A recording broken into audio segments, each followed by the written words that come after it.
कल हमने almost almost biotechnology का हर चीज डिस्कस किया था, जिसमें सिंपली आपको कई सारे टॉपिक्स के बारे में बताया गया था। जहां तक मुझे याद है, हमने बायोटेक्नोलॉजी में जितने भी टूल्स थे सब डिस्कस कर लिया था, चाहे वो एंजाइम हो, वेक्टर्स हो। वेक्टर्स में भी हमने क्लोनिंग वेक्टर्स के बारे में डिस्कशन किया और सिलेक्टेबल मार्कर्स के बारे में भी डिस्कशन किया बच्चों। तो ऑलमोस्ट ऑलमोस्ट हमने सारे टॉपिक्स डिस्कस किए। होस्ट कैसा होता है, क्या होता है, ठीक है। आर्टिफिशियल और नेचुरल वेक्टर में क्या डिफरेंस है, प्लाज्मिड्स क्या है, प्लाज्मिड्स के अलावा भी कोई और वेक्टर बन सकता है क्या। अ, हमने एक टॉपिक पढ़ा था इंसर्शनल इनएक्टिवेशन। तो इंसर्शनल इनएक्टिवेशन में हमने दो प्रैक्टिकल एग्जांपल्स भी डिस्कस किए थे, जिसमें रेट्रोवायरस और एग्रोबैक्टीरियम दोनों का डिस्कशन हुआ था। क्योंकि दोनों क्या करते थे, ट्यूमर सेल कॉज कर रहे थे, एक प्लांट में कर रहा था और एक हमारे अंदर या एनिमल्स के अंदर कॉज कर रहा था कैंसरस सेल, जिसके वजह से क्या था कि ट्यूमर्स बन रहे थे। तो हमने क्या किया, इंसर्शनल इनएक्टिवेशन करके वो जीन ही हटा दिया जो ट्यूमर कॉज कर रहा था। अब वो प्लांट को नुकसान करने के बजाय क्या करने लगा, फायदा करने लगा, क्योंकि जो जो जीन हमने रिप्लेस किया था वो जीन प्लांट के लिए बेनिफिशियल था। अब हम आज पढ़ेंगे जेल इलेक्ट्रोफोरेसिस।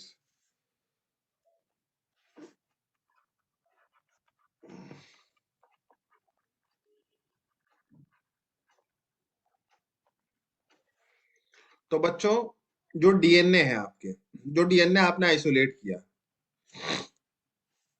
उसको आपने पहले क्या किया, कट किया। किससे कट किया, रेस्ट्रिक्शन एंडोन्यूक्लियस से। तो कई सारे डीएनए के पार्ट्स कट हुए, जिसको हम फ्रेगमेंट्स कहते हैं। डीएनए के कई सारे फ्रेगमेंट्स आपके कट हो गए। अब डीएनए के फ्रेगमेंट्स कट होने के बाद आपको अपना डिजायर्ड जीन मिल गया। आपने प्रोसेस में यही पढ़ा, ठीक है। तो जेल इलेक्ट्रोफोरेसिस उन फ्रेगमेंट्स में से डिजायर्ड जीन निकालने का प्रोसेस है, ठीक है। इस फ्रेगमेंट्स, डीएनए के फ्रेगमेंट्स में हमने डिजायर्ड जीन कैसे निकालना है वो प्रोसेस हम पढ़ेंगे। तो इसमें हम एक स्लाइड लेते हैं। ये स्लाइड थोड़ा सा क्या होता है, वेल टाइप का होता है, मतलब इसमें अंदर थोड़ा गड्ढा होता है, जिसके अंदर हम एग्रोस जेल भर देते हैं पूरा। क्या भर देते हैं, एग्रोस जेल भर देते हैं। और एग्रोस जेल जो होता है उसका नेचर क्या है कि वो जेल शेप में हो जाता है। उसको जब हम मिलाते हैं वाटर के साथ तो वो जेल शेप या जेली शेप में स्ट्रक्चर बन जाता है। और ये कंडक्टर होता है, किसका कंडक्टर होता है, डीएनए का कंडक्टर होता है, और इलेक्ट्रिसिटी का भी कंडक्टर होता है। तो डीएनए इसमें कंडक्ट हो सकता है, आगे पीछे जा सकता है, और इलेक्ट्रिसिटी भी इसमें मूव हो सकती है। लेकिन डीएनए क्योंकि इसका नेचर क्या है, कोलॉइडल नेचर है, कोलॉइडल है, या फिर आप कह सकते हैं सेमी सॉलिड है, जिसके वजह से डीएनए बहुत तेजी से मूव नहीं कर पाता। तो अब हम इस स्लाइड में एक बैटरी कनेक्ट करेंगे,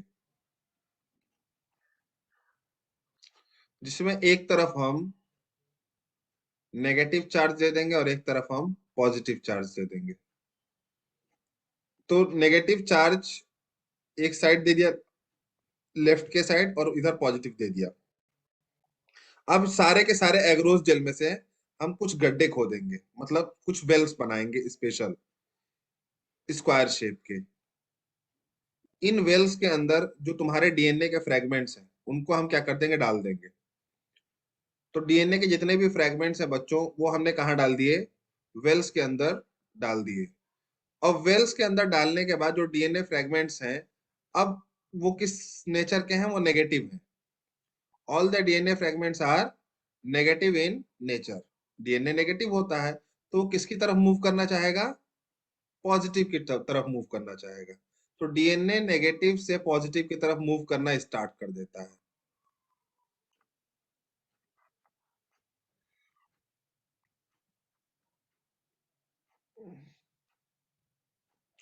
तो डीएनए कहां से कहां मूव करना शुरू कर देता है बच्चों, नेगेटिव से पॉजिटिव की तरफ मूव करना शुरू कर देता है, क्योंकि उसका नेचर नेगेटिव है और पॉजिटिव की तरफ अट्रैक्ट होगा।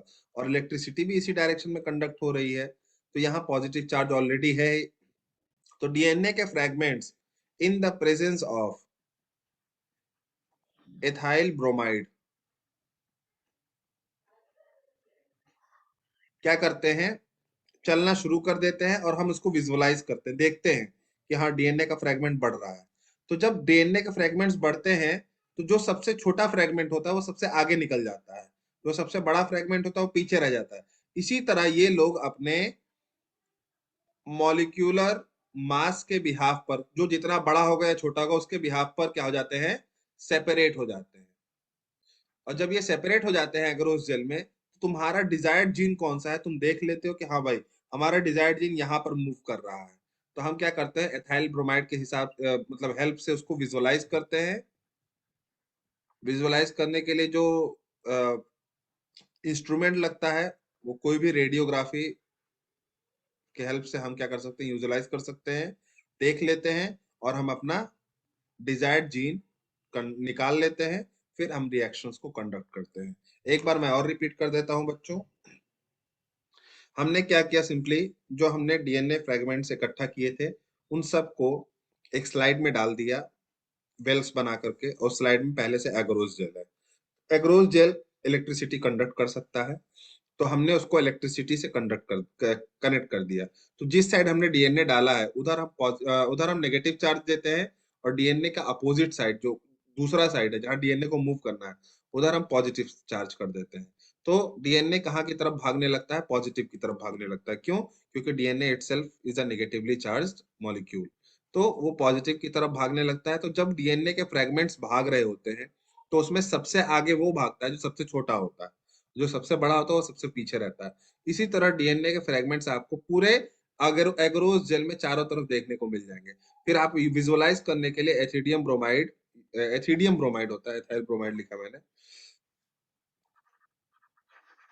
एथिडियम ब्रोमाइड की हेल्प से उसको क्या करेंगे, स्ट्रेन करेंगे, और फिर किसी भी रेडियोग्राफी पे मशीन पे उसको विजुअलाइज करेंगे, और जो तुम्हारा डिजायर्ड जीन होगा उसको तुम क्या कर लोगे, आइसोलेट कर लोगे। और आइसोलेट करने के बाद फिर उस डिजायर्ड जीन को हम क्या करते हैं बच्चों, डिजायर्ड जीन को हम पीसीआर में डाल देते हैं। पीसीआर से उसका मल्टीपल कॉपी निकालते हैं एम्पलीफिकेशन करके, और फिर उसको हम क्या करते हैं, डिजायर्ड जीन को सॉरी डिजायर्ड जीन को फिर हम रिकॉम्बिनेंट डीएनए बनाते हैं। रिकॉम्बिनेंट डीएनए बनाने के बाद उसको हम होस्ट सेल में ट्रांसफर कर देते हैं। इतना पॉइंट समझ में आ गया? कल होस्ट सेल में ट्रांसफर करने की भी टेक्निक बताई गई थी।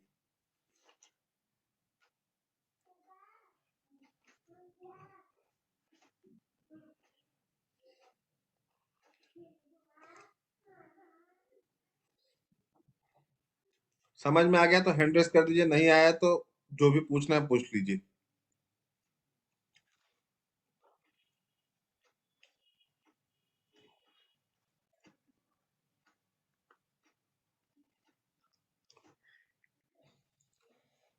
जो नेक्स्ट टॉपिक है बच्चों, नेक्स्ट टॉपिक में हम लोग डाउन स्ट्रीमिंग प्रोसेस पढ़ेंगे।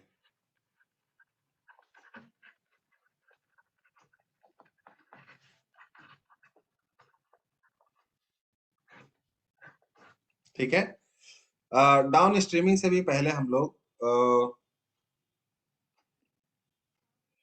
पढ़ लेते हैं कि जैसे तुमने कोई रिकॉम्बिनेंट डीएनए बनाया,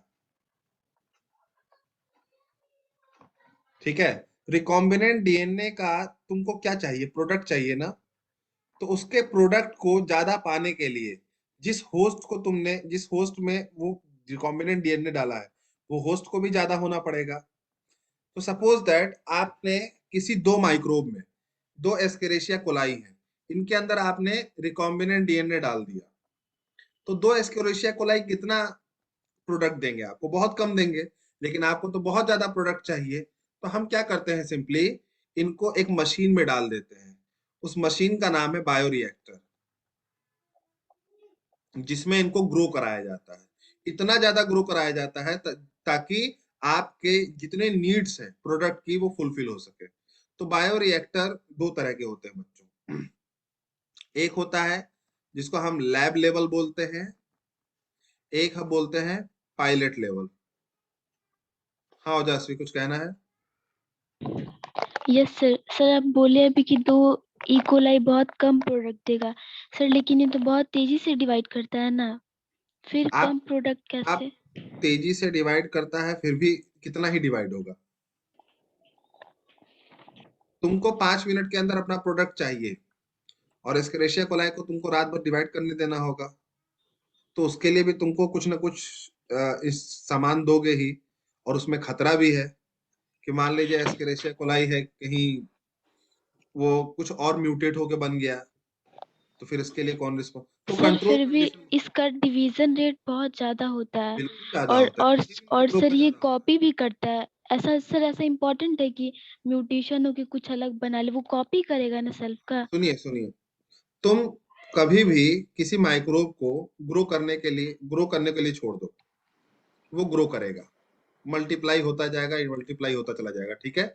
लेकिन एक हम्म। टाइम आता है जब उस पर हार्श सिचुएशन आ जाती है, तो अचानक से सब के सब डिमिनिश भी हो जाते हैं। हम्म। तुम ये रिस्क लोगे? नहीं। जब तुम उसको कंट्रोल नहीं कर रहे हो, उसको खुद से डिवाइड होने दे रहे हो, तो खुद से डिवाइड भी हो सकता है और खुद से क्या हो सकता है, खत्म भी हो सकता है, हम्म। Yes sir. क्योंकि ये इतना रेजिस्टेबल थोड़ी है, और सबके लिए एक नेचुरल लिमिटेशंस हैं। तो इसीलिए हम क्या करते हैं, हम अपने उससे ग्रो कराते हैं, जिसमें सिर्फ ग्रोथ होने के चांस है। तो हम उसके लिए क्या लेते हैं, दो तरह के लेते हैं। पहला आपने बनाया जो खुद से हम कह रहे हैं, तो खुद से लेके लिए क्या करते हैं, एक स्लाइड लिया, उसमें माइक्रोब को उनके रिएक्टेंट्स के साथ जिसको पे वो फीड करते हैं उसके साथ डाल दिया, और उनको छोड़ देते हैं ग्रो होने के लिए। तो वहां पर जितने माइक्रोब्स ग्रो हो सकते हैं वो लैब लेवल है। यहाँ पर माइक्रोब्स कम क्वांटिटी में ग्रो होंगे, यहाँ पर आपको प्रोडक्ट कम क्वांटिटी में मिलेगा। ऑलवेज रिमेंबर, लैब लेवल में हमेशा प्रोडक्ट कम क्वांटिटी में मिलता है, लेकिन बायो रिएक्टर में हम 1000 लीटर का टैंक लेते हैं, 1000 लीटर ले लिया, 5000 ले लिया, बहुत बड़े बड़े टैंक्स लेते हैं। ये टैंक्स क्या होते हैं, इनमें फ्लूइड्स भरे होते हैं, फ्लूइड्स के अंदर सॉल्यूशन होता है, वो सॉल्यूशन जो माइक्रोब को ग्रो होने के लिए चाहिए, और उसमें हर चीज कंट्रोल होती है, टेम्परेचर, पीएच, एटमॉस्फेरिक प्रेशर, उसमें कई सारे इनलेट्स होते हैं, आपको कुछ देना है अलग से इनलेट्स, फिर आउटलेट होते हैं, अगर आपको प्रोडक्ट निकालना है उसके लिए आउटलेट्स भी होते हैं। तो ये पूरी तरह से क्या करता है, कंट्रोल कंडीशन बना देता है। तो कंट्रोल कंडीशन में अगर एनारोबिक बैक्टीरिया है तो एनारोबिक कंडीशन बना देगा, एरोबिक बैक्टीरिया है तो एरोबिक कंडीशन बना देगा, और ऐसा कंडीशन बना देगा जो कंडीशन बैक्टीरिया को डिवाइड होने के लिए क्या है, एकदम फ्रूटफुल है। मतलब बैक्टीरिया जिस कंडीशन में मैक्सिमम ग्रोथ कर सकते हैं, उसी कंडीशन को ये क्या करेगा, वहां पर रखेगा, या आप खुद कंट्रोल कर सकते हो। जैसे तुमको पता है बैक्टीरिया जो है ये 41 डिग्री सेल्सियस, 41 डिग्री सेल्सियस पे ज्यादा अच्छा ग्रो करता है, तो आप इसका टेम्परेचर इतना कर दो। तुमको पता है इसका एटमॉस्फेरिक प्रेशर थोड़ा कम होगा तो ज्यादा अच्छा ग्रो करेगा, एटमॉस्फेरिक प्रेशर कम कर दो, पीएच अगर एसिडिक होगा तो अच्छा ग्रो करेगा, पीएच एसिडिक कर दो, तो सब तुम्हारे कंट्रोल में है। तो अब तुमने बैक्टीरिया को हर वो सुविधा दे दी है जिसमें वो मैक्सिमम ग्रोथ कर सकता है, ठीक है। अब तुमने बैक्टीरिया डाल दिया, उसमें माइक्रोब डाल दिया, तो जितना ज्यादा माइक्रोब ग्रो होता जाएगा उतना ही ज्यादा वो प्रोडक्ट भी बनाएगा, तो आपका प्रोडक्ट भी ज्यादा बनेगा। अब ये बायो रिएक्टर्स जो होते हैं ये दो तरह के होते हैं, ठीक है। बायो रिएक्टर्स भी कितने होते हैं, दो तरह के होते हैं, एक स्टीयर्ड टाइप होता है और एक स्पार्जर टाइप होता है। स्टीयर्ड वाले में कई सारे रोटेटर्स लगे होते हैं, घुमाने वाले, ऐसे लगे होते हैं, पंखा होता है ना, ब्लेड्स लगे होते हैं घुमाने वाले। तो स्टीयर टाइप में आपने देखा होगा कि घुमाने वाले में जो मैं थोड़ा सा बुक का रेफरेंस लूंगा यहाँ पर, क्योंकि बुक में आपका डायग्राम दिया हुआ है, तो वहीं पे मैं आपको वेसल्स का जो नीचे का बेस है वो दिखाना चाहूंगा कि दोनों में फर्क कहाँ आता है। Just wait for a minute, मैं थोड़ा सा,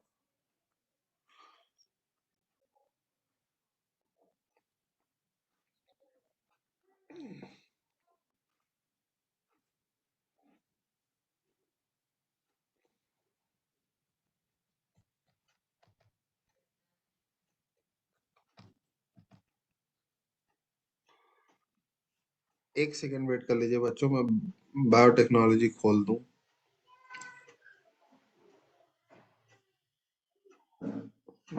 बायोटेक नहीं है क्या इसमें?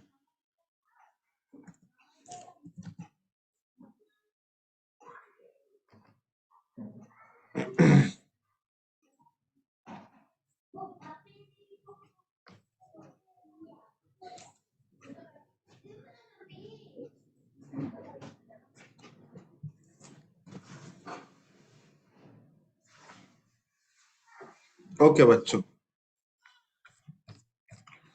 ये तो नोट से खुल गया।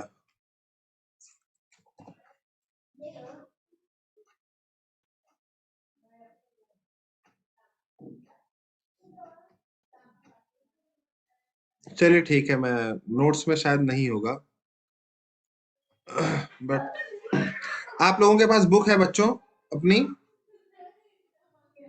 सबके पास बुक है?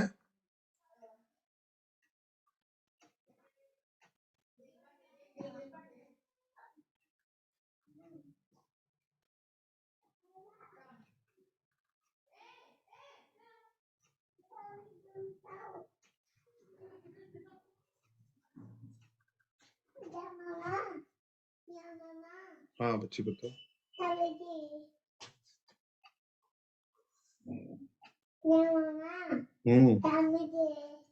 क्या चाहिए? चाउमीन? अभी दे, च्युइंगम नहीं खाते।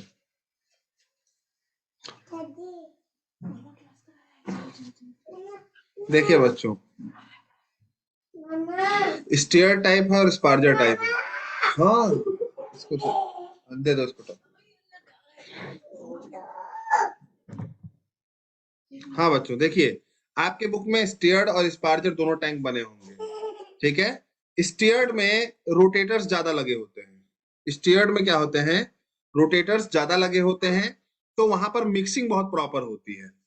मिक्सिंग क्या होती है, बहुत ज्यादा प्रॉपर होती है। तो जहां पर माइक्रोब्स को अच्छी मिक्सिंग की रिक्वायरमेंट है, किसकी रिक्वायरमेंट है, गुड मिक्सिंग की रिक्वायरमेंट है, वहां पर स्टीयर टाइप बहुत ज्यादा काम आता है। जो भी सॉल्यूशन है जब डाल दिया जाता है तो स्टीयर क्या करता है, उसमें मिक्सिंग करता है। तो मिक्सिंग करने में फोम बनता है, झाग बनता है। जब भी कोई सॉल्यूशन को आप ज्यादा मिक्स करोगे तो फोम बनेगा, और फोम जो होता है ये क्या करता है, एरोबिक कंडीशन, थोड़ी बहुत एरोबिक कंडीशन को जनरेट करता है। और फोम को कट करने के लिए भी एक फोम कटर होता है। उस टैंक में सबसे ऊपर की तरफ जहां फोम बनता है वहां पर भी एक फोम कटर होता है। कई सारे स्टीयरिंग पाइप होते हैं और ऊपर की तरफ एक फोम कटर होता है। तो सॉल्यूशन में जो भी फोम बनता है वो फोम को कट कर दिया जाता है। एनसीईआरटी एक्चुअली में let me see, maybe NCERT मिल जाए हमको।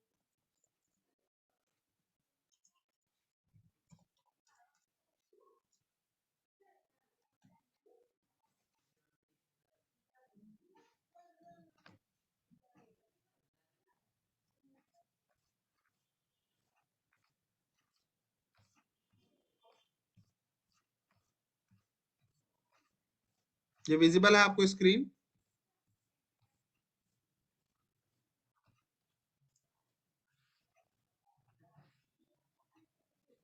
चलिए बच्चों देख लीजिए।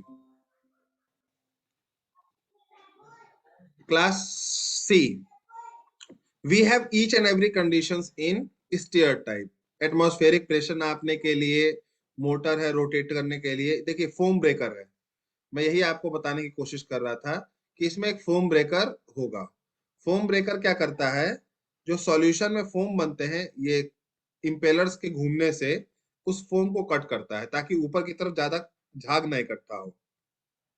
ओके, नीचे की तरफ पूरा का पूरा एयर, स्टेराइल एयर इन लोगों को दिया जाता है एरोबिक कंडीशन मेंटेन करने के लिए। अब बच्चों एक छोटी सी चीज आप देखिए, इसका जो नीचे का वेसल है वो क्या है, कर्व्ड है। स्लाइटली क्या है, कर्व्ड है। तुम कभी भी देखोगे अगर कोई वेसल ऐसा है जिसका कॉर्नर क्या होता है, शार्प होता है, ठीक है, वहां पर कॉर्नर्स में सामान आके बैठ जाता है, मिक्सिंग बहुत अच्छी नहीं हो पाती है।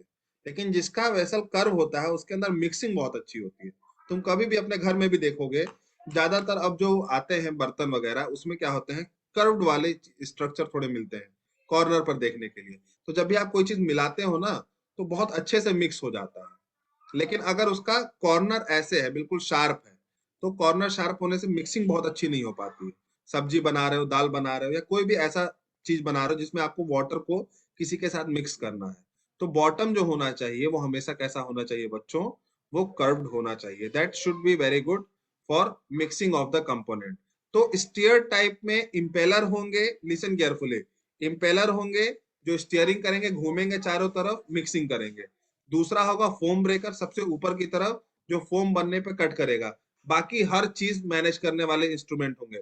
मोटर होगा, पीएच कंट्रोलर होगा, टेम्परेचर कंट्रोलर होगा, इनलेट्स होंगे, आउटलेट्स होंगे, सब कुछ होगा। ठीक है। एयर एक्सटर्नली दिया जाएगा थोड़ा बहुत, जिसके हेल्प से माइक्रोब्स यहाँ पर कैसे ग्रो करेंगे, अच्छी मिक्सिंग से। ठीक है। कई माइक्रोब्स को मिक्सिंग अच्छी मिलती है कंपोनेंट की, तो वो ज्यादा ग्रो करते हैं। तो वैसे ही जगह पर स्टीयर टैंक लिया जाता है। लेकिन कुछ माइक्रोब्स को मिक्सिंग उतनी अच्छी नहीं चाहिए, माइक्रोब्स को ऑक्सीजन मतलब एरोबिक कंडीशन बहुत अच्छी चाहिए, तो वहां पर स्पार्जर टाइप लिया जाता है बच्चों। स्पार्जर इसको बोलते हैं। आपने कभी एक्वेरियम देखा है बच्चों? एक्वेरियम,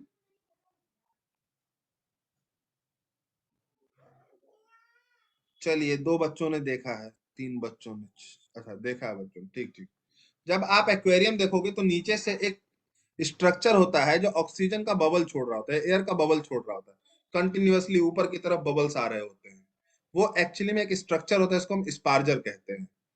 स्पार्जर एक स्ट्रक्चर होता है जिसमें छोटे छोटे छोटे छोटे होल्स होते हैं, और ये होल्स क्या करते हैं, ये होल्स क्या करते हैं, ऑक्सीजन के बबल्स छोड़ते हैं ऊपर की तरफ।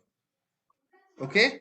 तो स्पार्जर टैंक का नाम स्पार्जर इसीलिए पड़ा क्योंकि इसमें एक स्पार्जर पाया जाता है, और ये स्पार्जर क्या करता है, ऑक्सीजन के बहुत छोटे छोटे या एयर के बहुत छोटे छोटे बबल्स छोड़ता है। और ये बबल्स इतने छोटे होते हैं कि ये एयर मतलब वाटर के अंदर जाके मिक्सिंग शो करते हैं, जिसके वजह से वाटर का कंडीशन प्योरली एरोबिक हो जाता है। वाटर को प्योरली क्या कर देते हैं, एरोबिक बना देते हैं। और जितने भी एरोबिक बैक्टीरियाज हैं, जितने भी, वो सब क्या करते हैं, वो वहां पर बहुत अच्छे से ग्रो होते हैं। Just read this statement. जो बबल्स हैं, ये ऑक्सीजन के ट्रांसफर एरिया को क्या कर रहे हैं, बढ़ा दे रहे हैं। ठीक है। और यहाँ पर एरोबिक बैक्टीरिया के ग्रो करने का चांस मैक्सिमम हो जाता है। सो स्पार्जर वहां पर होंगे बच्चों जहां पर आपका माइक्रोब जो होस्ट है वो एरोबिक माइक्रोब है, और जो स्टेयर्ड होगा वहां पर होंगे जहां पर माइक्रोब्स एरोबिक या एनरोबिक दोनों हो सकता है, लेकिन उसके लिए मिक्सिंग बहुत इंपॉर्टेंट है। जिस कंपोनेंट पे वो ग्रो होगा, जिस सॉल्यूशन में वो ग्रो होगा, उसकी मिक्सिंग बहुत ज्यादा इंपॉर्टेंट है। तो this is all about bioreactors. Bioreactors में और कुछ बहुत ज्यादा नहीं है। ठीक है। तो आपको क्या कहना है कि जब हम बहुत बड़े लेवल पर अपने बायोटेक्नोलॉजिकल प्रोडक्ट को ग्रो कराना चाहते हैं, तो वहां पर हम क्या लेते हैं, वहां पर हम बायोरिएक्टर्स लेते हैं। बायोरिएक्टर्स में एक मिक्सिंग करने वाला है और एक एरोबिक कंडीशन मेंटेन करने वाला बायोरिएक्टर है। मिक्सिंग वाला जो है उसको स्टीयर्ड बोलेंगे क्योंकि उसका स्ट्रक्चर ही मिक्सिंग के लिए बना है पूरा। और इस जो एरोबिक कंडीशन वाला है उसको हम स्पार्जर बोलेंगे क्योंकि वो उसके अंदर स्पार्जर ऑलरेडी फिक्स होता है। ऑक्सीजन की सप्लाई अच्छी होती है, जिसके हेल्प से एरोबिक बैक्टीरिया या माइक्रोब्स बहुत अच्छे से ग्रो होते हैं। The last one is, last जो है बच्चों वो है आपका down streaming process. Down streaming process final topic है हमारा, इसको हम क्लियर करेंगे।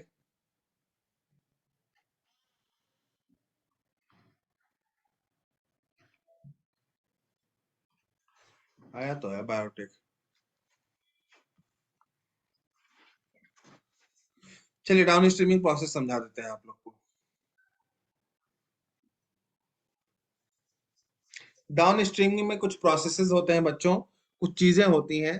अब आपने बायोरिएक्टर से क्या कर लिया, अब आपने बायोरिएक्टर्स की हेल्प से बहुत ज्यादा प्रोडक्ट या बहुत ज्यादा माइक्रोब बना लिया। बहुत ज्यादा माइक्रोब का मतलब बहुत ज्यादा प्रोडक्ट बना लिया। ठीक है। ये आपका क्या था, मतलब फाइनल प्रोसेस था बायोटेक का। अब हमको क्या करना है, उसको मार्केटिंग में उतारना है। तो मार्केट में उतारने के लिए जो स्टेप्स होते हैं वो डाउन स्ट्रीमिंग में आते हैं। तो सबसे पहले हम क्या करते हैं बच्चों, प्रोडक्ट की स्क्रीनिंग करते हैं। प्रोडक्ट का स्क्रीनिंग करते हैं कि बना कि नहीं बना, किसने बनाया किसने नहीं बनाया। फिर प्यूरिफिकेशन करते हैं। प्यूरिफिकेशन में प्रोडक्ट में मान लो कुछ एक्स्ट्रा चीजें आ गई हैं जिसकी तुमको जरूरत नहीं है, तो आप क्या करेंगे, उसको प्यूरिफाई करोगे। नेक्स्ट होता है बच्चों, प्यूरिफिकेशन के बाद हम लोग क्या करते हैं इसके साथ, मिक्सिंग करते हैं। जब आप उसका प्योर फॉर्म ले लेते हो तो उसमें कुछ प्रिजर्वेटिव्स ऐड करते हो, कुछ अदर कंपोनेंट्स ऐड करते हो जो जरूरी है उसको। जैसे आपको टैबलेट बनाना है उसका, तो टैबलेट सिर्फ उस प्रोडक्ट का नहीं बनाओगे ना, उसके साथ अदर चीजें भी मिलाओगे जिससे वो खराब ना हो या सामने वाले को साइड इफेक्ट ना करे। तो उसकी मिक्सिंग करते हैं प्रॉपर। मिक्सिंग करने के बाद वो एक कंप्लीट प्रोडक्ट बन जाता है। फिर हम उसकी क्या करते हैं, पैकेजिंग करते हैं, एंड देन मार्केटिंग करते हैं। देन उसका यूटिलाइजेशन होता है by the customers, and this is how a biotechnological products get into get inside you। सबको समझ में आ गया बच्चों डाउन स्ट्रीमिंग? पहले हमने स्क्रीनिंग किया, देखा कौन सा बना है नहीं बना है, प्यूरिफाई किया, उसके बाद एडिशनल कंपोनेंट्स मिलाए जो जरूरी थे, पैकेज किया, मार्केट में उतारा और यूटिलाइज किया। तो कोई बायोटेक्नोलॉजिकल प्रोडक्ट बच्चों जो हम यूज कर रहे हो या करते हो, पता है आपको कुछ, दवाइयों को छोड़ के, मेडिसिन छोड़ के?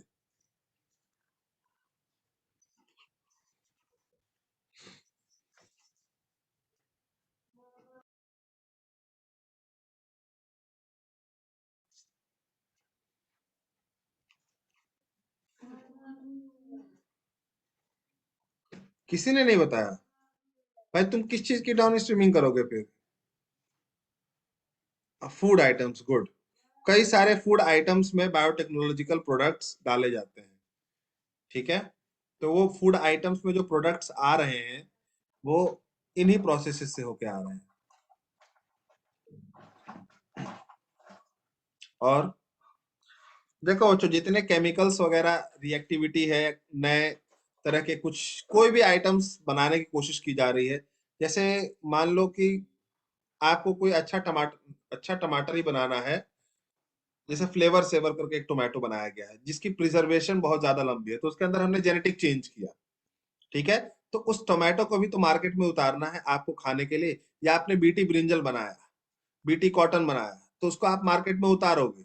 तो आप जब बना रहे हो तो बनाते के साथ ही थोड़े मार्केट में उतार देते हो। बनाने के साथ आप सबसे पहले उसको ज्यादा अमाउंट में कल्टीवेट करते हो। कल्टीवेट करने के बाद स्क्रीनिंग करते हो, कौन सा बना है कौन सा नहीं बना है। जो बना है उसके बाद उसकी साफ सफाई करते हो आप लोग, उसमें कुछ गंदगी ना हो, अदर कंपोनेंट्स ना हो। साफ सफाई करने के बाद अगर कुछ एक्स्ट्रा चीजें रिक्वायर है तो ऐड करोगे, तब जाके उसको मार्केट में उतारोगे बेचने के लिए। हाँ भाई, ये है हमारा बीटी कॉटन या बीटी ब्रिंजल। कुछ अल्कोहल की वैरायटीज भी हम इस तरह करते हैं बच्चों। ज्यादातर आपके जो कॉस्मेटिक्स वगैरह यूज होता है उसमें जो केमिकल्स यूज होते हैं, उन केमिकल्स को भी ऑर्गेनिजम्स के थ्रू ही प्रोड्यूस कराया जा रहा है, ठीक है? आजकल एक कंसेप्ट चला हुआ ऑर्गेनिक फार्मिंग का, उसमें भी काफी ज्यादा यूज किया जा रहा है। तो पूरा का पूरा जो अगला चैप्टर है इसका आप लोगों का, वो इसी पे बेस्ड है कि उसका यूज कहाँ कहाँ पे किया जा रहा है। हालांकि मैंने बोला था कैंसर रिवाइज कराने के लिए आज, तो मैं कैंसर ही कराऊंगा रिवाइज,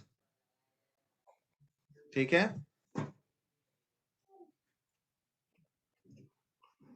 सो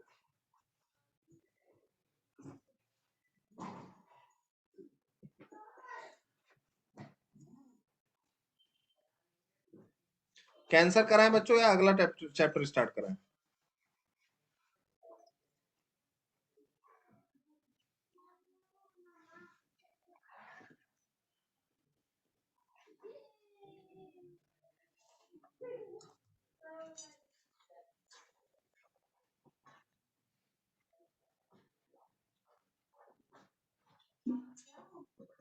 कैंसर, ओके।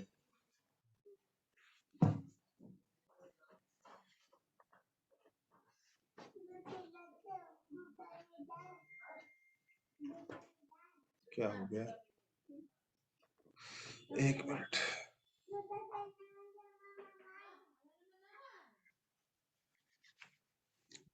ये एनोटेशन, मेरा पेन कहाँ चला गया?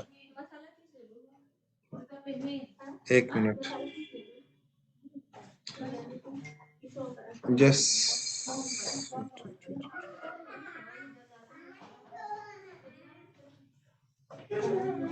हाँ ठीक है बच्चों, कैंसर स्टार्ट करते हैं।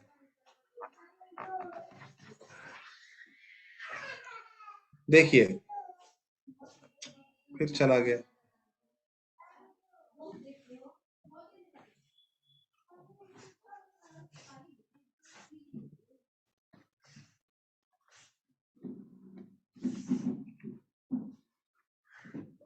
कैंसर में हमको देखिए बच्चों, कुछ चीजें जानना बहुत जरूरी है।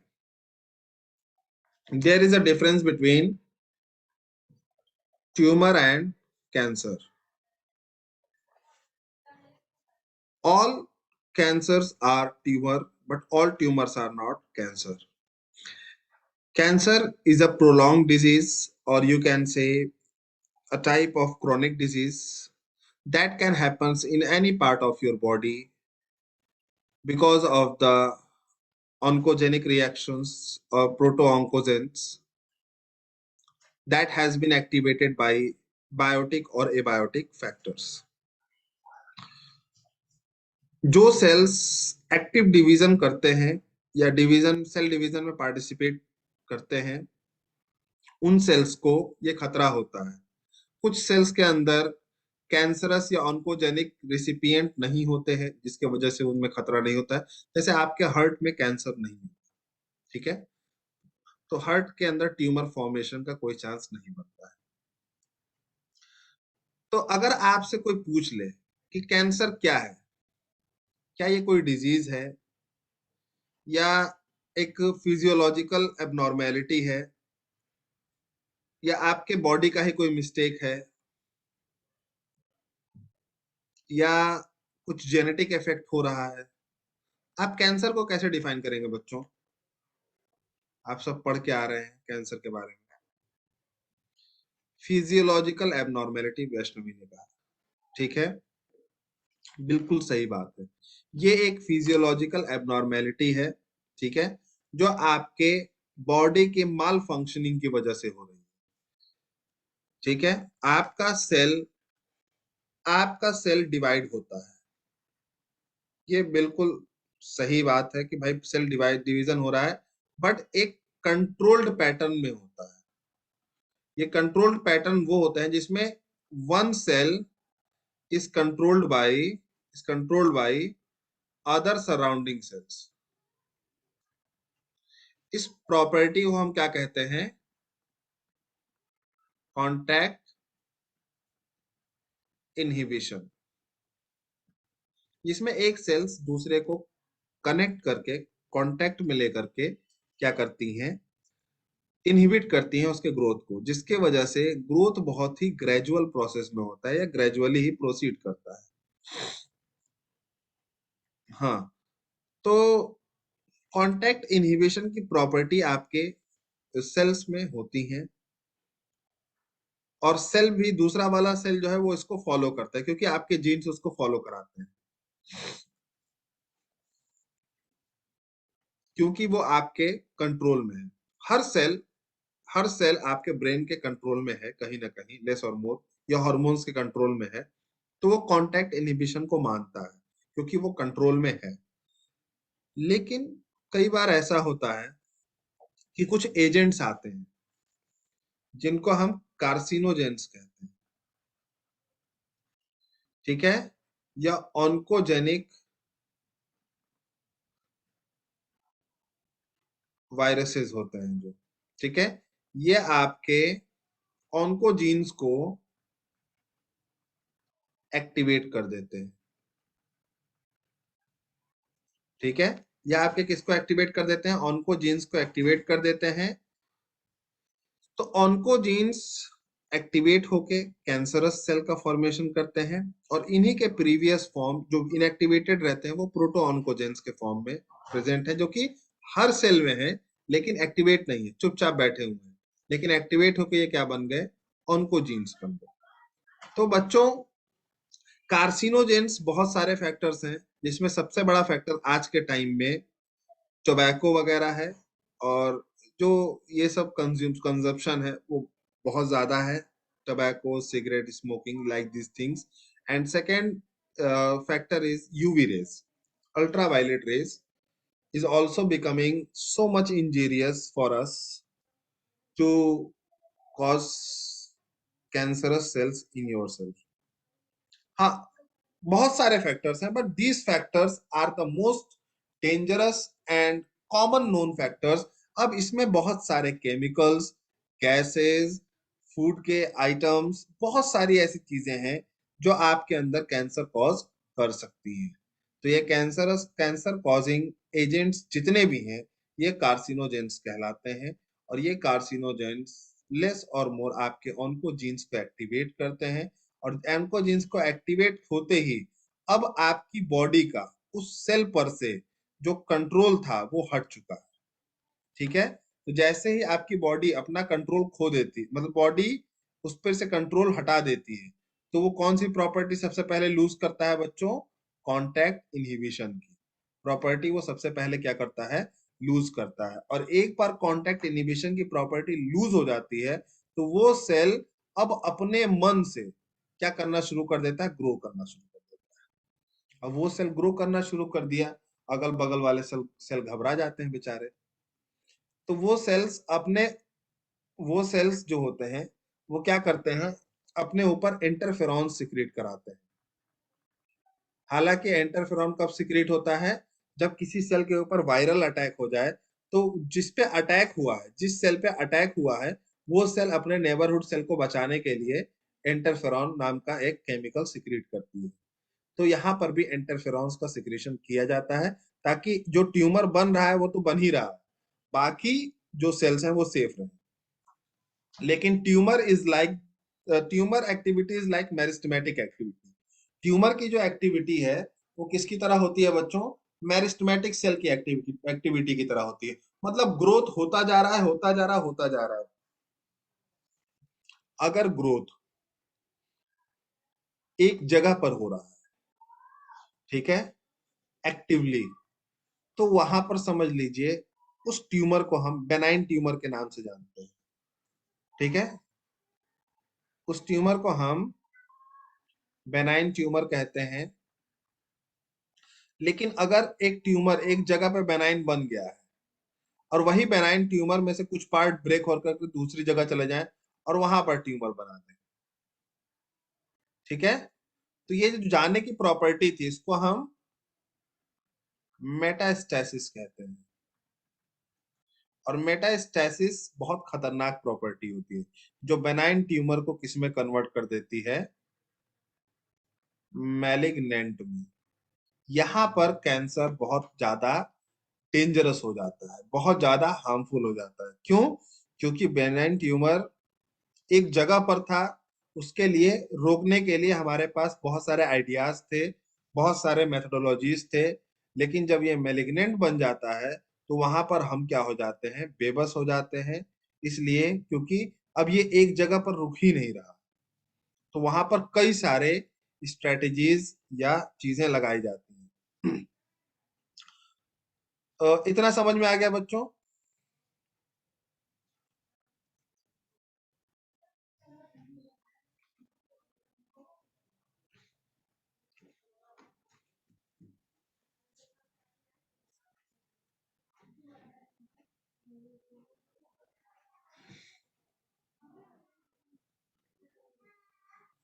Yes sir, yes sir, yes sir. ओजासी abnormal process, neoplastic transformation. Neoplastic transformation is basically, इसको भी हम लोग ट्यूमर के ग्रोथ को ही बोलते हैं। मतलब आप कह सकते हैं ना कि जैसे आपका ट्यूमर एक लेवल पे खतरनाक नहीं है, एक लेवल पे वो कहा जाता है कि नहीं, this is just the tumour, ये डेंजरस नहीं। लेकिन एक लेवल पर जब वो ट्यूमर से आगे बढ़ने लगे, वो कैंसरस ट्यूमर बनने लगे, ठीक है, वो ग्रोथ इतनी ज्यादा हो जाए कि अब उसको कैंसर कहा जा सकता है। उस ट्यूमर को क्या कहा जा सकता है? कैंसर, चाहे वो बेनाइन हो चाहे वो मेलिग्नेंट हो। तो उस कंडीशन में हम कह सकते हैं कि वो नियोप्लास्टिक मूवमेंट करेगा। और किसी बच्चे ने कुछ पूछा क्या? ठीक है, बाकी बच्चों को, ओजस्वी आपको समझ में आ गया नियोप्लास्टिक? मैंने शुरू में कहा था हर ट्यूमर कैंसर नहीं होता। जब ट्यूमर को आप कैंसर कहने लगो, ठीक है, तो समझ लो वो नियोप्लास्टिक ग्रोथ कर रहा है।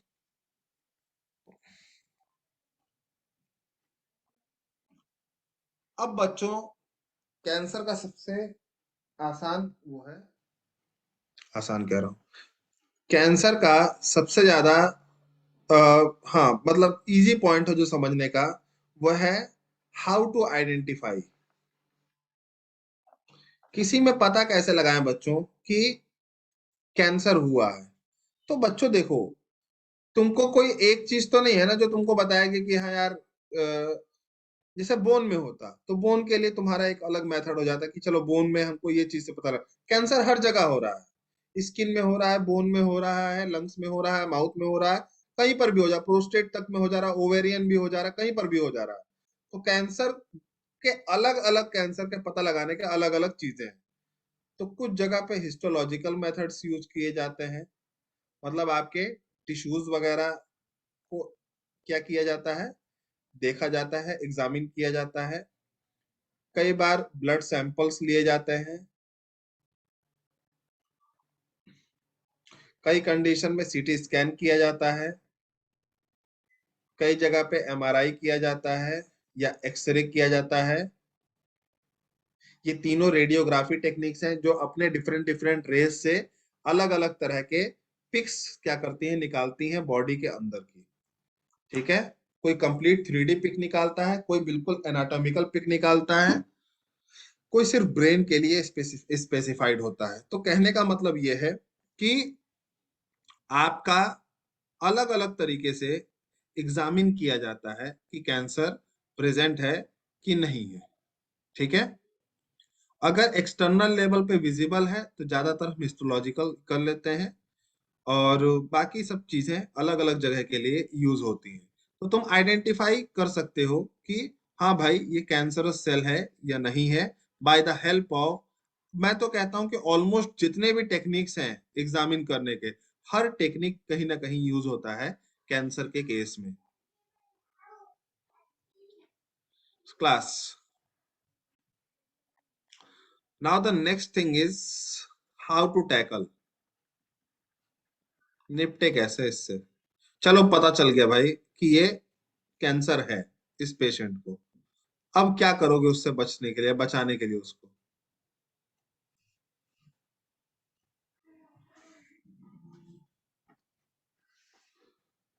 प्राची सर्जरी करेगी।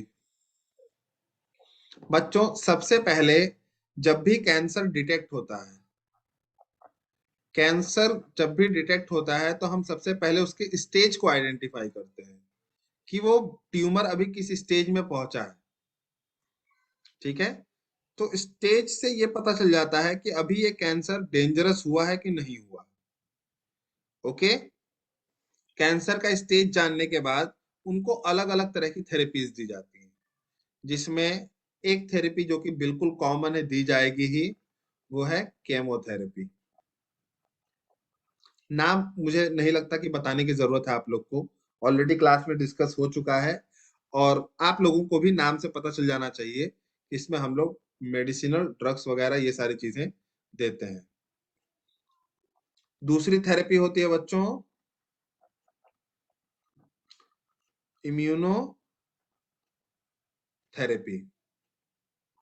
इसमें हम क्या करते हैं, जो पेशेंट होता है उसके इम्यून सिस्टम को बूस्टअप करने की कोशिश करते हैं। इम्यून सिस्टम को बूस्टअप करने की कोशिश में मतलब हम वैक्सीनेशन कर सकते हैं, या एक्सटर्नल ऐसे एजेंट्स दे सकते हैं जो एंटीबॉडीज बनाने में हेल्प करेंगी। तो हम हर वो चीज पॉसिबल एफर्ट करते हैं जो बॉडी के अंदर के एंटीबॉडीज को क्या करे, वो बढ़ाए। तीसरे में हम क्या करते हैं बच्चों, सर्जरी परफॉर्म करते हैं। या एक और थेरेपी थी रेडियोथेरेपी, उसके बाद सर्जरी बोलना था मुझे। खैर चलो ठीक है, पहले सर्जरी ही बोल देते हैं। सर्जरी में हम लोग क्या करते हैं, बॉडी के बॉडी के साथ, सर्जरी का मतलब ये है कि अब हम बॉडी के साथ चीर फाड़ करेंगे, ठीक है, उसको कट करेंगे, उसमें से फिजिकली रिमूव आउट करते हैं। ठीक है, या ऑपरेशंस की हेल्प से क्या करते हैं, हम रिमूव आउट करते हैं। किसको रिमूव आउट करते हैं बच्चों? हाँ रिया बताइए, कुछ कहना चाह रही हैं आप? सर सर्जरी से जहाँ पे ट्यूमर हुआ है उस टिश्यू को निकाल देंगे। हाँ, अगर सर्जरी में अगर वो टिश्यू के निकालने की प्रोबेबिलिटी है तो निकाल, जैसे ओवेरियन कैंसर है या ब्रेस्ट कैंसर है तो वहां पर निकाला जा सकता है। हाँ, तो उसके बाद सर वो परमानेंटली वो ठीक हो जाएगा? नहीं देखो, परमानेंट जब भी कभी किसी को कैंसर होता है तो वहां पर परमानेंट वर्ड नहीं यूज कर सकते हम लोग किसी भी केस में कि हाँ भाई तुम परमानेंट सही हो गए। ठीक है, वो खतरा उस पेशेंट पे ज्यादा है। He is always more prone to is always more prone to what, cancer. वो किसी और के मुकाबले कैंसर के टुवर्ड्स ज्यादा क्या होगा, प्रोन होगा, मतलब ज्यादा खतरनाक हो जाएगा, वो आदमी खतरा उसको ज्यादा रहेगा। ये कह सकते हैं कि मानिए किसी को ओवेरियन कैंसर है हुआ तो उसको सर्जरी से वहां का टिश्यू हम लोग रिमूव आउट कर दिए, लेकिन ऐसा कह सकते हैं कि बाद में आगे चल के फ्यूचर में उसको ब्लड कैंसर हो सकता है? नहीं, अगर किसी पेशेंट को एक तरह का कैंसर है तो उसका बिल्कुल भी ये मतलब नहीं है कि वो उतना ही दूसरे कैंसर्स के लिए भी उसकी बॉडी एक्सेप्टेबल है, नहीं। हाँ, अगर किसी को ब्लड कैंसर हुआ है तो ये बिल्कुल चांस है कि आगे चल के उसको ब्लड कैंसर हो सकता है। सर मतलब जिस टाइप का कैंसर अभी हुआ है उस वो टाइप वाला कैंसर होने का चांस ज्यादा रहता है। ज्यादा रहेगा? यस सर, ठीक है, thank you. So in surgery basically physically हम ट्यूमर्स को रिमूव करने की कोशिश करते हैं, तो ये बड़ा ही कॉम्प्लिकेटेड इशू होता है फिजिकली जब हम रिमूव कर। हाँ ओजस्वी, कुछ कहना चाह रहे हैं आप? सर बोल रहे हैं कि सर जो इम्यूनोथेरेपी होता है हम्म। उसमें इम्यून सिस्टम को एक्टिवेट किया जाता है जिसकी वजह से वो कैंसर सेल को डिस्ट्रॉय करता है। इम्यून सिस्टम तो आपका एक्टिवेट है ही ऑलरेडी, उसको सपोर्ट कराया जाता है या फास्ट किया जाता है। अच्छा, तो सर इसमें सारे टाइप के कैंसर्स को इम्यून सिस्टम से डिफीट कर नहीं, सकते हैं? सबको कैसे कर दोगे? सर कुछ तो ऐसा स्पेस कुछ स्पेसिफिक कैंसरस रिएजेंट्स ही होते हैं। जैसे अगर वायरल कैंसर है, किसी वायरस के थ्रू कोई कैंसर हुआ है, वहां पर आप इम्यून सिस्टम को एक्टिवेट करा सकते हैं। हम्म। ठीक है, या कोई और ऐसा सर हाँ। ऐसा कैंसर है जैसे एक लिमिटेड प्लेस पर ही अगर वो हो रहा है, हम्म बेनाइन टाइप का, ठीक हम्म है, और किसी स्पेसिफिक टिश्यू में जैसे माउथ में ही हो रहा है, तो हम्म। वहां पर आपका इम्यून सिस्टम को हम एक्टिवेट करा सकते हैं अर्ली और स्टेज में। सर हाँ सर, और अगर कोई कैंसर लास्ट स्टेज में हो तो उसको इम्यूनोथेरेपी से अभी ठीक नहीं, किया जा सकता है? अभी नहीं, तो सर उसको कितने स्टेज तक ही इम्यून थेरेपी से ठीक किया जा सकता है? बिल्कुल दो? अर्ली स्टेज में। सिर्फ अर्ली स्टेज में, सेकेंड स्टेज में भी नहीं? सेकेंड स्टेज में आप इम्यूनोथेरेपी के साथ कुछ और भी देंगे। Yes sir. लास्ट में भी, फाइनल स्टेज में भी आप थोड़ा बहुत इम्यूनोथेरेपी देंगे, लेकिन उसका लेवल बहुत कम होगा। तब इम्यूनोथेरेपी के ऊपर डिपेंडेंसी बहुत कम हो जाती है। ये अर्ली स्टेज में इम्यूनोथेरेपी के ऊपर ज्यादा वो रहता है, दारोमदार रहता है। Last one is radiotherapy.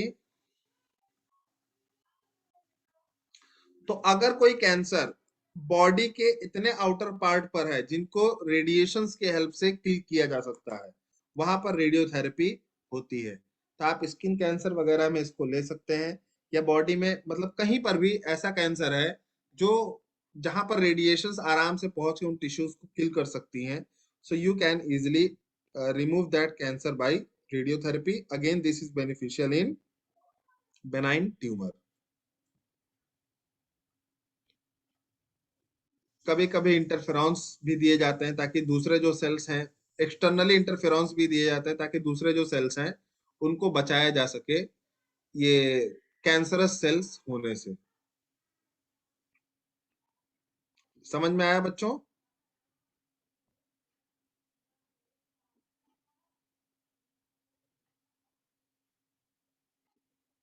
एक बच्चे को समझ में आया, बाकी बच्चे, दो बच्चों को, तीन बच्चों को।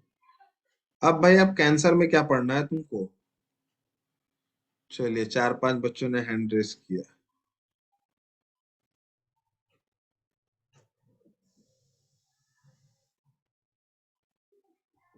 ठीक है, ठीक है, ठीक।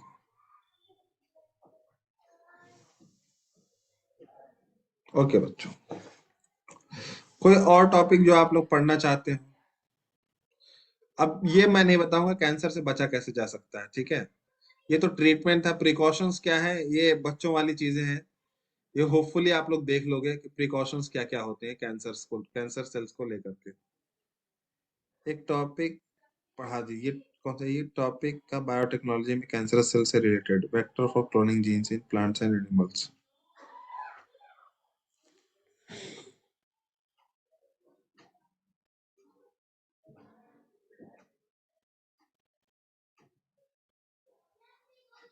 ओजस्वी, कौन सा टॉपिक है, जरा एक बार और रिपीट कीजिए तो,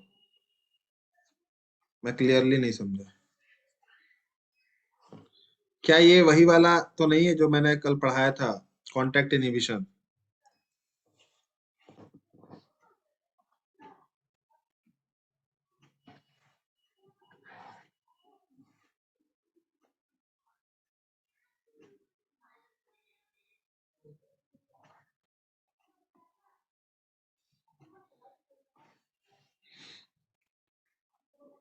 हाँ ओजस्वी बताइए। सर वो क्लोनिंग वेक्टर एक टॉपिक है, उसका लास्ट एक टॉपिक दिया है fourth, vector for cloning genes in plants and animals. इसमें से ट्यूमर और कैंसर सेल बताया हुआ है, यही टॉपिक है। फर्स्ट पार्ट में, सेकंड में है? नहीं, फर्स्ट नहीं है। एक मिनट, मेरे को बताइएगा कहाँ पर है।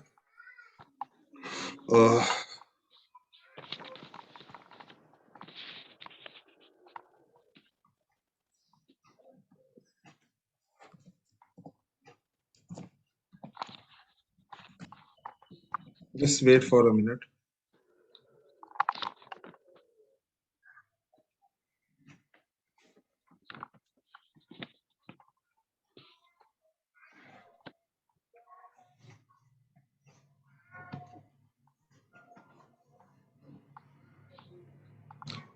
ये जो कैंसर सेल्स का है, ये रिकॉम्बिनेंट डीएनए बनाने के यूज में है या फिर इस रिस्पेक्ट में है कि हमने उसको कैसे चेंज करना है?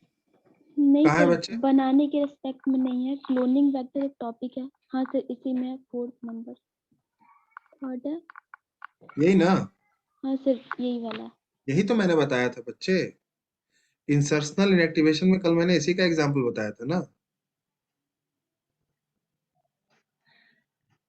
कल मैंने क्या कहा था, वही ये उस इसी के रिस्पेक्ट में है कि आपने एक बैक्टीरिया है, एग्रोबैक्टीरियम, और एक वायरस है जिसका नाम रेट्रो वायरस है। आज स्टार्ट भी मैंने इसी से किया आपका। ये एक प्लांट में कैंसर कॉज कर रहा है और एक एनिमल में कैंसर कॉज कर रहा है। तो हमने इन दोनों के उन जीन्स को ही क्या कर दिया, इंसर्शनल इनएक्टिवेशन कर दिया, जो जीन्स कैंसर या ट्यूमर कॉज कर रहे थे। ठीक है, इसमें हमने क्या किया, उस जीन को ही हटा दिया, और जीन को हटा करके हमने एक दूसरा डिजायर्ड जीन इम्प्लांट कर दिया। डिजायर्ड जीन इम्प्लांट करने से अब ये ना बैक्टीरिया कैंसरस सेल बना पाएगा, ट्यूमर सेल बना पाएगा, ना ये एनिमल कैंसरस सेल बनाएगा। तो हमने जो चीज इंड्यूस किया, जो नया सेल इंड्यूस किया, उसने उस जीन को हटाया जो क्या इंड्यूस कर रहा था, ट्यूमर कर इंड्यूस कर रहा था। ठीक है बच्चों, तो हमने इंसर्शनल इनएक्टिवेशन में ट्यूमर इंड्यूसिंग जीन्स या डीएनए को क्या कर दिया, उठा के बाहर फेंक दिया, और उसकी जगह अपना डिजायर्ड जीन क्या कर दिया, हम लाके इम्प्लांट कर दिए। और इम्प्लांट करके अब वो जो सेल है, वो जो बॉडी है जो अभी कैंसर कॉज कर रही थी, अब वो नॉर्मल हो गई।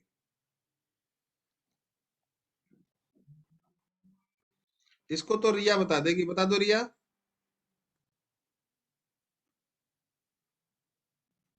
सो गई क्या ये?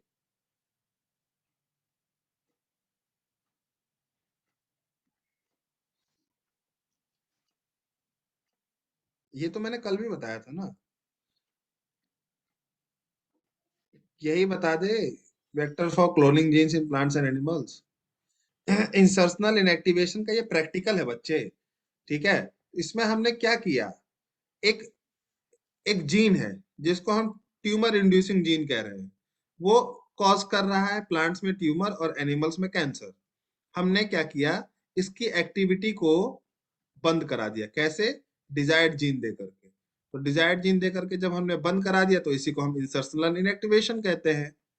ओके, और जब ये सेल्स हमने इंसर्शनल इनएक्टिवेशन कराया, तो अब देखो जो ट्यूमर इंड्यूसिंग प्लाज्मिड था पहले, ठीक है, उसको हटा करके जो अब हमने नया सेल दिया है वो पैथोजेनिक भी नहीं है, और साथ ही साथ क्या है, प्लांट को यूज भी करा रहा है, मतलब यूजफुल हो रहा है प्लांट के लिए। अंडरस्टूड? तो हमने जो नया डिजायर्ड जीन दिया है वो प्लांट के लिए यूजफुल है, और जो ट्यूमर इंड्यूसिंग था वो तो हट ही गया।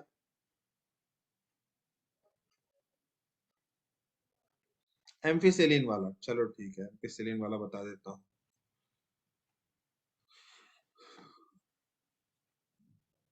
क्यों नहीं ऊपर जा रहा पेज?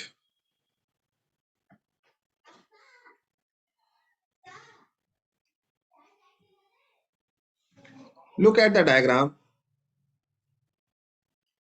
इसमें दो साइड्स हैं, एम्पिसिलिन और टेट्रासाइलिन। ये आपके क्लोनिंग साइट्स हैं। मैंने जब क्या कहा था, जब भी आपका पॉलीलिंकर प्लाज्मिड हो, मतलब या पॉलीवेक्टर हो,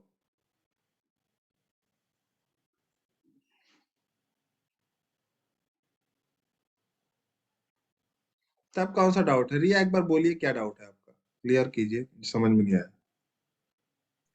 सर हम बोल रहे कि सर आप जो ये पढ़ाए थे एम्पीफिलिन वाला कल वाला, वो वाला पूछ रहे थे क्या? ये हम बोल रही है, हमको डाउट नहीं है। नहीं नहीं नहीं, वो वही पूछ रहे थे, वो जो हमने इंसर्शन एंड एक्टिवेशन बताया था ना, उसने वही पूछा था। Okay sir. ये भी मैंने कल, मतलब दोनों हमने कल ही बता दिया था।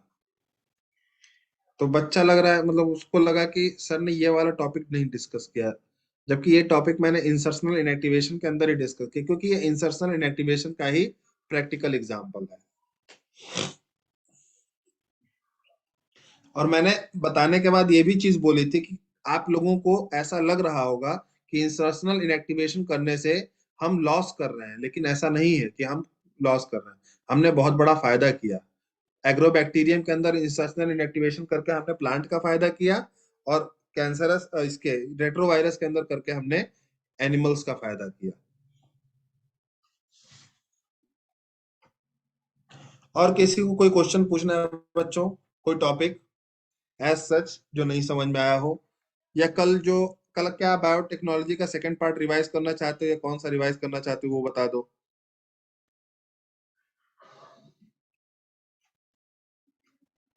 या एमसीक्यूज करना चाहते हो किसी चैप्टर का तो वो बता दो। रिया बोल रही सेकंड पार्ट, फिर रिया ही कह रही इस चैप्टर के एमसीक्यूज। रिया मैं तुझे गोली मार दूं, एक बार में दो दो बातें बोलती है।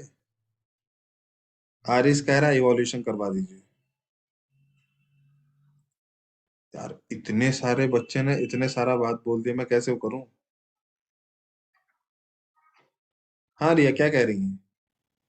सर हम बोल रहे हैं कि इस चैप्टर का ना आप सेकंड पार्ट पढ़ा दीजिए, इसी चैप्टर का ना एमसीक्यू करवा दीजिए, दोनों में सब कुछ जो मतलब करवाना है वो करवा लीजिए। अच्छा, सान्या बोले एमसीक्यू करा दीजिए। मुझे जानते हो क्या बेटर लगता है? कभी भी जब तुम कोई चैप्टर कर लो तो उस चैप्टर का रिवीजन से बढ़िया है कि एमसीक्यू ही करो। तो एमसीक्यू से रिवीजन भी हो जाता है साथ ही साथ, और ये भी क्लियर हो जाता है कि तुम्हारा जो क्वेश्चन बनता है उसका पैटर्न क्या होता है। तो आरिस, इवोल्यूशन को मैं एक दिन ब्रीफ में पूरा चैप्टर पढ़ाऊंगा, ठीक है? मैं पहले इस चैप्टर का एमसीक्यू करा लेता हूँ, और इस चैप्टर के जस्ट बाद मैं आपके इस पे आऊंगा, ठीक है? इवोल्यूशन के पूरा ब्रीफ एक ही दिन में हम, क्योंकि आपके सिलेबस में नहीं होने से भी आपको समझ में आना चाहिए, तो मैं मोटा मोटी समझाने की कोशिश करूंगा एक बार पूरा इवोल्यूशन, कि उसका बेसिक क्या है, कौन से साइंटिस्ट इन्वॉल्व हैं, क्या थ्योरीज हैं, और किस तरह से एक दूसरे से ये थ्योरीज वेरिएबल है, इवोल्यूशन का असली एग्जिस्टेंस क्या है, और आगे इसका फ्यूचर पर्सपेक्टिव क्या होगा।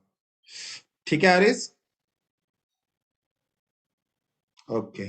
तो सभी बच्चों ने फाइनलाइज किया है बायोटेक्नोलॉजी का, हम लोग एमसीक्यू करेंगे। तो बच्चों एमसीक्यू को हम दो दो टर्न पे करेंगे। एक हम एनसीईआरटी बेस्ड एमसीक्यू करेंगे बायोटेक का, और एक हम एग्जामिनेशन बेस्ड करेंगे। एनसीईआरटी बेस्ड भी जरूरी है और एग्जामिनेशन बेस्ड वाला भी कर लेंगे। अनम्यूट करें।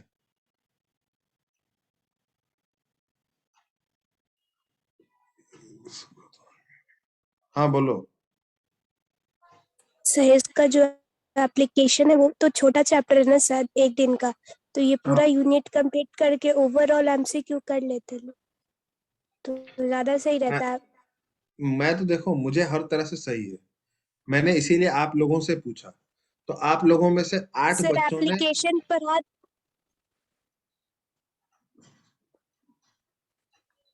सर बोल रहे एप्ली एप्लीकेशन पढ़ा दीजिएगा तो फिर हम लोग का यूजेस भी पता चल जाएगा ना, कहाँ कहाँ होते हैं, तो हम लोग दोनों रिलेट करके भी तो एमसीक्यू बना सकते हैं ना इसे। ठीक है बच्चों, एग्रीड है सब लोग? कल एप्लीकेशन कराएं उसके बाद ये कराएं, ये एमसीक्यूज ही करना है। प्राची एग्रीड है? बाकी बच्चे? सानिया भी बोल रही है ओके सर। ठीक है, तो पहले हम बायोटेक्नोलॉजी का एप्लीकेशन, लेकिन एप्लीकेशन थोड़ा मैं जल्दी लेके चलूंगा फिर, ठीक है? क्योंकि we are not going to give more than 1 day for application part, and after that MCQs पे आएंगे इसी चैप्टर के, इसी चैप्टर मतलब यूनिट के पूरे। और ठीक है, फिर फाइनलाइज करते हैं।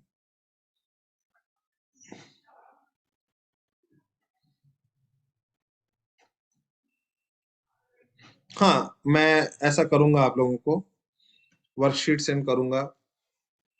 एक्चुअली क्या था कि अभी मुझे आप लोग को थोड़ा अंडरस्टैंडिंग लेवल पे लेके आना था, मुझे भी समझना था कहाँ तक जाना है। और मुझे अभी तक ये नहीं समझ में आया कि बोर्ड पैटर्न के कौन से बच्चे हैं नीट पे, क्योंकि आपके ग्रुप इतने बने हुए हैं, मुझे बच्चों का नाम भी एग्जैक्टली नहीं पता है कि हाँ ये बच्चा ये है, इसको इस लेवल की तैयारी करनी है। बट ठीक है, सिलेबस कवर हो गया। अब हर दिन तुम लोग को सिलेबस कवर होने के बाद ही मैंने सोचा था हर दिन तुम लोगों को एक चैप्टर का वर्कशीट दिया जाएगा, ठीक है? और उसको एनी हाउ कंप्लीट करना ही है। वो कंप्लीट करोगे उसके बाद अगले दिन डिस्कशन होगा उसी का। तो ये हम करते भी हैं, ठीक है, और ये जरूरी भी है करना। सो पहले बायोटेक कर लेते हैं, बायोटेक के एमसीक्यूज कर लेते हैं, या हम ऐसा करेंगे कल बायोटेक के एमसीक्यूज आपको पहले ही सेंड कर देंगे, ठीक है? पीडीएफ फॉर्म में ही करेंगे। आप करिए अपने मन से जितना कर सकते हैं, और अगले दिन हर क्वेश्चन का डिस्कशन होगा विद एक्सप्लेनेशन कि ऐसा क्यों हो रहा है या क्या हो रहा है, एनसीईआरटी से ये कैसे कनेक्टेड है, और अगर नहीं है तो किस लिए आ सकता है या किस लिए नहीं आ सकता है, ये वाला पार्ट। चलिए बच्चों, ठीक है, सो आज के लिए इतना ही रहने देते हैं हम लोग।